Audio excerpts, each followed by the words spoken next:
Welcome to From Betrayal to Breakthrough. I'm Dr. Debbie Silber, and today's guest is Vanessa Cardenas. In Vanessa's words, I firmly believe that self-love and self-trust can be reignited even in the aftermath of the most devastating betrayals, be it an intimate relationship, self-sabotage, or within careers. As a dedicated betrayal recovery specialist, a transformation coach, inspirational speaker, and author, I leverage over 2 decades of experience as a C-suite executive, mentoring more than 500 employees. Holding a degree in industrial and organizational psychology from Baruch College in New York City, I am certified by the prestigious Post-Betrayal Transformation Institute, that's us, as both a coach and support host. Additionally, I possess certifications in various disciplines, including trauma coaching, life coaching, 6-phase meditation, and mental fitness. Having experienced betrayal firsthand, my wisdom is deeply rooted in personal experience. My journey of healing and empowerment has not only shaped my professional expertise, but also fueled my passion for guiding others through similar challenges. Having assisted countless clients, both individually and within my support groups, I am committed to helping others live life by their own design, with purpose, on purpose. So today you're going to hear about a workplace betrayal and a partner betrayal. You're going to learn how one can often lead to another when we don't heal, and then how we can use them as launch pads for our transformation. It's not what happens to us, but what we do with it. And you're about to hear a great example of 2 betrayals that transformed my next guest. Here's Vanessa. Okay, everybody. I have my friend Vanessa with us today. You are in for a treat because we're going to be talking about all things having to do with betrayal, of course, but this is a bit different. We're talking about how your betrayal impacts you at work. So whether this was a betrayal that happened at work, or whether your betrayal happened outside of work, but you're bringing it into the workplace, you are going to get so much out of this episode. Welcome, Vanessa. Thank you so much, Debbie. I'm so looking forward to our conversation. We're going to dive deep into this. Absolutely. And what everybody needs to know is not only do you have a powerful story to share, you are also one of our certified PBT support group hosts and a certified PBT coach. So everybody, you have to know she is bringing so much wisdom and support and compassion and love to this conversation as well, because she gets it on so many levels. So let's get started with, I would love it if you shared your story with us about your workplace betrayal. Can we start there? Yes, my workplace betrayal. Oh, that was years and years and years ago. And at the time, it affected me, but I didn't realize how much I was actually going to hold on to it. And it was a situation right at the start of .coms. Yep, the wild, wild west of the .coms. And I encouraged my boss at the time to get a URL. And I was like, yes, you need to get this. And we had a short one. We only had 7 letters and a .com. And we exploded on the internet. And I loved every minute of it. I was so excited about it and everything else. And we were a small mom and pop company. It was a family-run company. It wasn't my family, but I felt like I was part of the family. And I would do anything for this company. And we worked tirelessly to get our website. Oh, back in the day when a website was, 2 pages long, and you really tried to get as much information out there as you possibly could. And I was glorious. It was such a glorious feeling. And then at the end of the year, I saw the revenue and I saw the profit, and I saw the profit go into his pocket with nothing for me. And I was like, wait a second. I was the one that pushed and pushed and pushed and encouraged and said, hey, you need to do this. We're on the forefront of something amazing. And it wasn't only me that was bypassed, it was my colleagues as well. And we were only 5 of us. And you took all of that profit, and I know it was your company, but I still felt slighted. I felt, wow, not even just a little something, an acknowledgement for all of the hard work that everyone did. And I felt so betrayed by it. And again, I'm in my early 20s, so I don't Mhm. really know any better. But it Mhm. wasn't until my betrayal, intimate partner betrayal by my husband, and how I fell apart. I just completely fell apart. Yeah, and I want to get into that one, Vanessa, but before we go there, was there an understanding, or was it spoken about how profits would be sort of divvied up, or was it just an understanding that you had? Like what was it? What was it was it was in my head. I had an understanding. I had been with the company already 6 years, and he had always been very, very generous. Okay. And I just assumed the generosity would continue based on it being my idea. Correctly so. I did not protect myself in any manner, shape, or form, because when you feel part of the family and you're treated like part of the family until profit starts rolling in, Yeah. yeah. So you learn And life lessons that way. for sure. And we always talk about how, betrayal is, in my definition, is it's the breaking of that spoken or unspoken rule. And it sounds like in this case, it was an unspoken rule. You were treated a certain way to be made to feel as if you're a member of the family. And now all of a sudden finances change and you were clearly not treated like a member of the family. So that's where there's that breaking of rules. How did it affect how you worked after that? I mean, what was it like there? Oh, I didn't stay much longer after that. I felt slighted. I felt hurt, and I wanted to step away from it rather than facing it.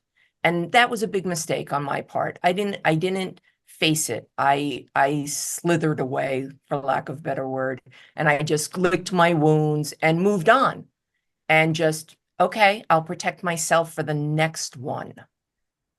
And this is where, and everybody pay attention right here, unless we face it, feel it, heal it, it follows us around like a shadow until and unless we intentionally and deliberately heal it. So there really wasn't anything necessarily that you did to heal it, right? Like you didn't move through the 5 stages from betrayal to breakthrough. You sort of just said, okay, I'm done with them and this scenario, and moved along. Tell us then about the next betrayal. Mm. Well, the next betrayal was the devastating betrayal. My husband, who I met him in junior high school, and we quote dated. It was first love, absolutely. And he, being, the typical teenage boy, destroyed it, and we broke up. And he pursued me for 8 years, and we had an epic love story. We did, and I was happy, and I was addicted to the certainty of my life. I had checked off all the boxes: 2 kids and a house and a car and money in the bank and a C-suite career. I was happy-go-lucky. I thought I had it all, and I was so blessed, and I was so grateful, until one day my husband and I are walking through Central Park, and he says, "Vanessa, have a seat." And I sit down, and I'm people watching and everything. He goes, "Vanessa." And I turn and look at him, and it's in slow motion. He says, "There's something I need to tell you.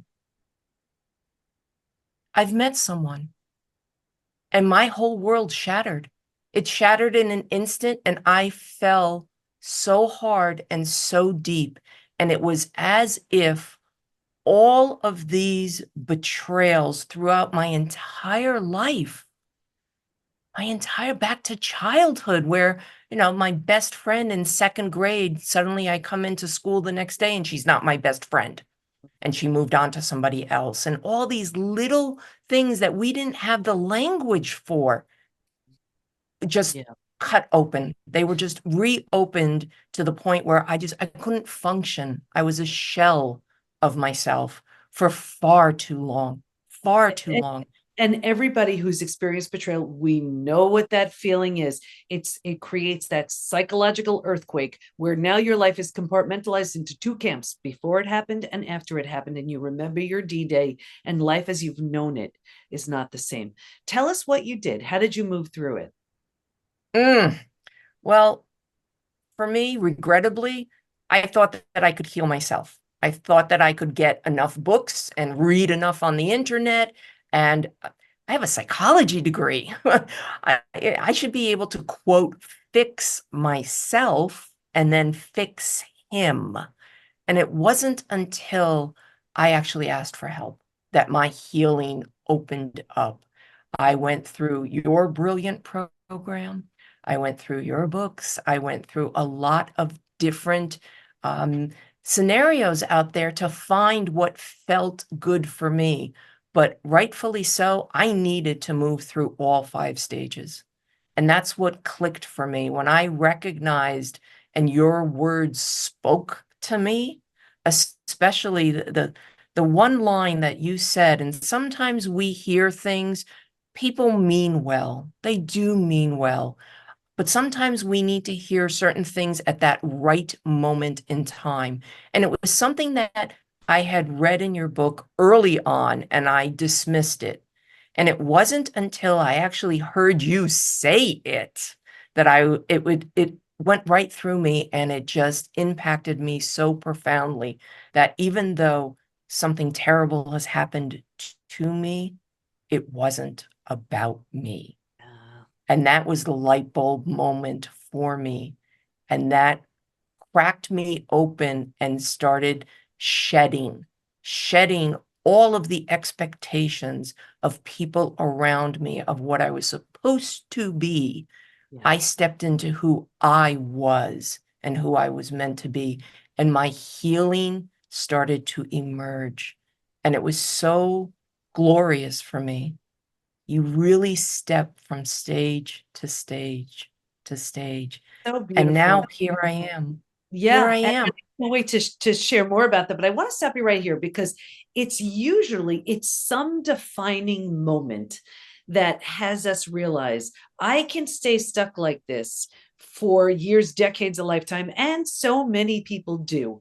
But I also have an opportunity to do something really good with something really painful. And whoever, whatever, it doesn't really matter as much as that you're taking the opportunity. And as many people have always heard me say, that's trauma well served. And look at you now. So as you started doing the healing, what did you notice changing about yourself physically, mentally, and emotionally? And everybody, you have to see, I'm staring at Vanessa right now. She has a just a picture up because we had issues with the video. She is breathtakingly stunning. So she's magnificent. So when she tells you all these things that she was feeling, she clearly moved through it because I'm looking at this vibrant, glowing, beautiful human that I'm just staring at this picture of right now. But you tell me from your own words, I want to hear what started changing physically, mentally, and emotionally. Well, we're going to start with physical because that's what people see. Anybody who hasn't seen me in 10 years cannot believe the transformation that I've had. Never mind the fact that I dropped 40 pounds. Wow. Because when you go through betrayal, woo, you either eat yourself silly or you don't eat at all. And yes, I dropped 40 pounds, unhealthy to do so. But oh, it was a glorious feeling putting on. Oh, I have such an amazing story. I had a dress in my closet, dare I say, for 30 years. Mm-hmm. I had purchased it because I loved it on the mannequin. I loved it on the mannequin. It didn't fit me, but one day it would. One day it would. And it hung in my closet for 30 years, never being able to fit into it. And the day I slipped it on and it was loose was such a liberating day for me. So, first and foremost was dropping the weight. Then, because I had long, luscious, beautiful hair, salt and pepper halfway down my back, which my husband loved. Well, after that day in Central Park and we came home, I took a pair of scissors to my hair and cut it to my shoulders because I was in control of something because I felt so out of control. And then, as we know, trickle truth started happening. Little pieces here and there started coming out. So, yes, you have your monumental D-Day, But then you have a lot of little D-days as well, where discoveries start coming out with the trickle truth. And each of those days, I did something else to my hair. So one time I shaved one side, then I shaved the other. Then I dyed it all brown because it was salt and pepper. And then I put in the pink streak. So I have the pink streak in my hair. The good news is I have had this hair for the same for years now because there is no more trauma. And I am so ridiculously proud of it because there is no more trauma. Yeah. So that's from a physical point of view. Yeah. From an emotional And you know what? point of view, And yeah. before you go there to the emotional part, I want everybody to hear this. Do you hear how Vanessa deliberately chose to sort of acknowledge, I want to say celebrate, but it probably didn't feel like a celebration back then, but to acknowledge each of these revelations, each of these experiences by doing something different to take her power back. And this is what you'll hear me say this when it comes to betrayal, we feel like we have completely lost control. And that's why I always stress something like what you eat, how you move may very likely be the only things you feel you have control over. Vanessa took it a step further. She had control over what she does with her hair. So there you go. Okay, tell us about mental and emotional. Oh, mental and emotional. I love who I am. I love looking in the mirror. I love seeing myself. I love myself. I love my confidence. I Yeah. stepped into my confidence where I could stand on my own 2 feet, grounded in my Doc Marten boots, which is a collection of mine. That's an interesting story as well, because on D-Day, I was wearing a pair of Doc Marten boots. And as my husband told me, I've met someone, I felt my toes curl in my boots. And I felt that wave, and we all know that wave, come over me. And it was just, mm, Yeah. whew, I think Really. about it, and it definitely tickles at the heart. And I Mm-hmm. definitely feel it, but it feels in a way empowering now, Mm-hmm. Yeah. because I recognize who I am today versus who I was on that day and the days before that day. And I adore who I am. I've tapped down that nasty chick voice that was in my head that sprang into action that day and the days afterwards. And she would beat me down. I know that, sometimes we think that voice in our head is protecting us, but Mm-hmm. no, mine was beating me down. What did you miss? What didn't you see? How could you be so stupid? I mean, on and on and on and on. She beat me Yeah. down. And now she's a whimper in the corner. Maybe every once in a while she'll jump up and go, "Hey, I'm here." And I will tap her down. And I feel so good Yeah. in that regard.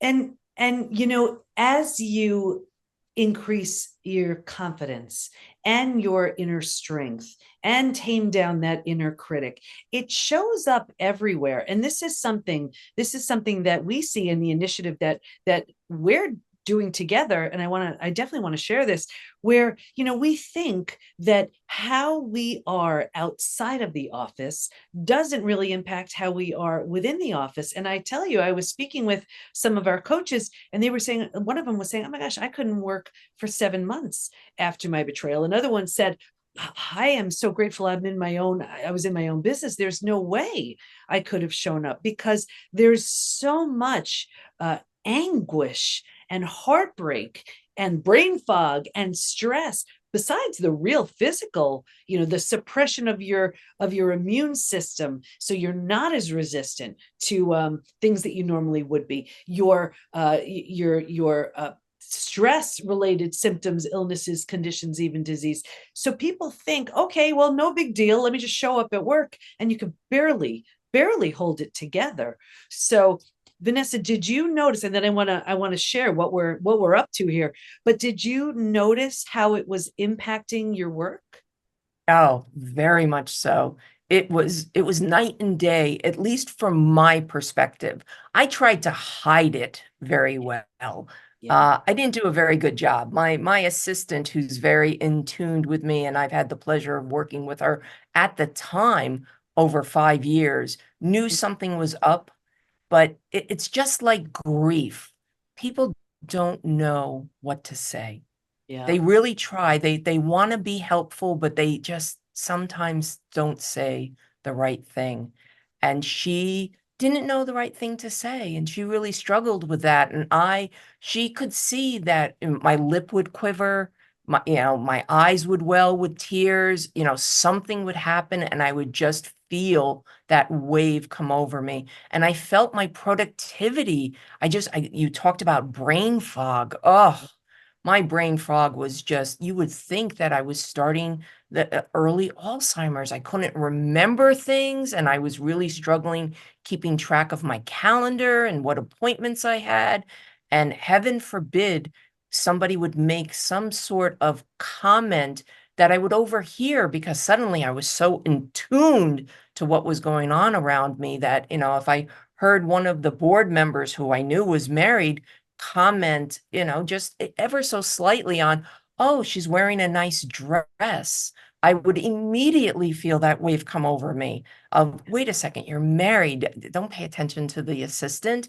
And Yeah. again, his comment, very innocent, but because I was in that space of so much hurt and anguish, I really, really struggled with the people around me because I wanted to keep it under wraps. I didn't want anyone to know. I was so filled with shame and guilt. Here I was, always complimenting my husband and always commenting on this epic love story that I had and how fortunate, and we had been married over 20 years and our great kids and everything else. And I stopped talking about me and my family the Yeah. very next day. You didn't Yeah. hear anything from me about that because I was just so filled with shame. What were people going to think? Here I was, a C-suite executive, and I can't keep it together. Why can't I keep it together? And this is so common that here it is, the betrayed hasn't done anything. Meanwhile, we're walking around feeling such shame and so embarrassed and so humiliated. And we're now in a club we never wanted to be in, and it affects us just on every level. So it's one of those things that there are so many people listening to this who I know you're doing your best to show up in all your other activities in life, whether that's raising your kids, dealing with elderly parents, working, whether it's your own business, you're working for, someone else, and just doing your best to hold it together. And I'll tell you, not long ago, I realized we have so many people coming into the PBT Institute where, and I've heard because they tell me, I can't hold it together. I'm going to lose my job. I can't focus. I can't do this. I can't do that. And so we have a new initiative, and it's PBT Corporate.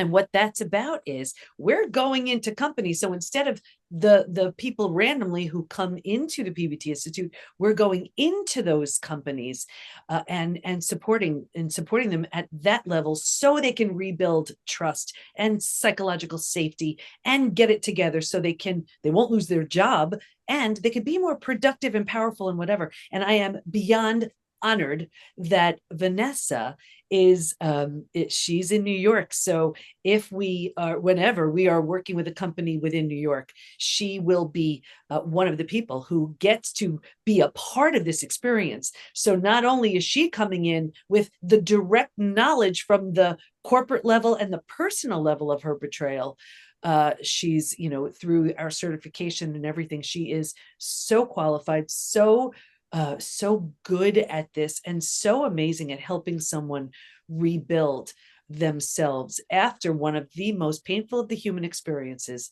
betrayal. So, Vanessa, bring us up to date around how you are now. And then I want you to just give some parting words, and of course, where everybody can learn more about you and what you do.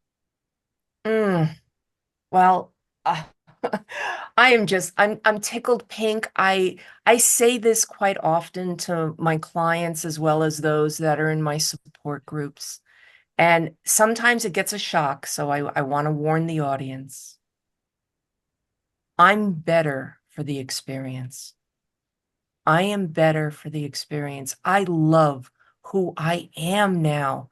And I don't feel that that would have been possible if I had just continued to live my life without the betrayal entering in. I think that it just became Groundhog Day, day after day after day. And this was my necessary shove that I needed to step into who I was meant to be. Now, granted, I And before say you this, say, yeah. hang on, before you say one more word, that everybody is what stage 5 looks and sounds like. You heard it right here. That is stage 5. Stage 5 looks good on you. I love stage 5. Absolutely. So where I am now is in such a glorious place. It is, I'm in a thriving relationship, still with my husband. Yes, I did in fact stay, and we continued to work together to reestablish and rebuild a new responsible relationship. It wasn't going to go back to the way it was because I was a different person. My husband was a different person, and we formed a new union. And I love it. I love my life now, and it feels so good. And what I enjoy doing is talking to others and getting the message out there that you're not alone. You're not. I felt so alone those first couple of months, and I thought that I could do it alone. And no, no, it wasn't until I asked for help, that I asked for help, that my healing cracked open. And it was such an amazing experience. And I love chatting with others and supporting others and just having that feeling. And I understand how it feels, especially when you're in the C-suite. And women, we worked really hard to get into that C-suite position. We don't want to give it up. We don't want to give it up. And we want to have that support system around us that will understand those dynamics of being in that leadership role where we have to lead by example. And Yeah. sometimes we don't feel honored enough or have that capability. But as you work through all of the various stages and you get to the other side of betrayal, you're I'm better for the experience. I walk into boardrooms, yes, with my pink hair and my Doc Marten boots, no more power suits or, hair properly done. I'm me, and I love it. I own it, and it's glorious. And I That's look so so beautiful. forward to helping others. That's so Mm. beautiful. I want to make sure everyone knows as we wrap up. What do I want everyone to know as we wrap up?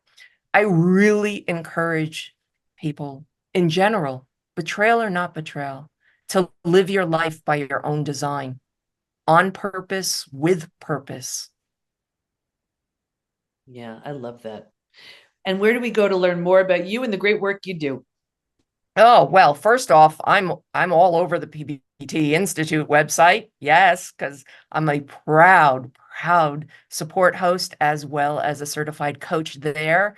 And then, of course, my URL, which has a great story. I was a Stephen King fan, have always been since high school. Yes, I'm dating myself. And one of his glorious books has a quote, and it says, and I condensed it, the hardest things to say are the most important things to say, locked within, not for the want of a teller, but for the want of an understanding ear. Mm. My URL, understandingear.com.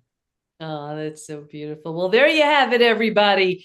Vanessa is not only representing the work, she's done it. She is, stage 5 is earned. It is earned. Mm. And you hear what someone sounds like when they've done it. And it sounds so crazy when they say, and I know with me too, it's like shocking to think I'm grateful because of who I got to become. We're always growing, but there's something so beautiful about this version of yourself that you get to see, not because someone handed it to you, because you went out and you earned it. Vanessa, I am so honored that you shared this time with us.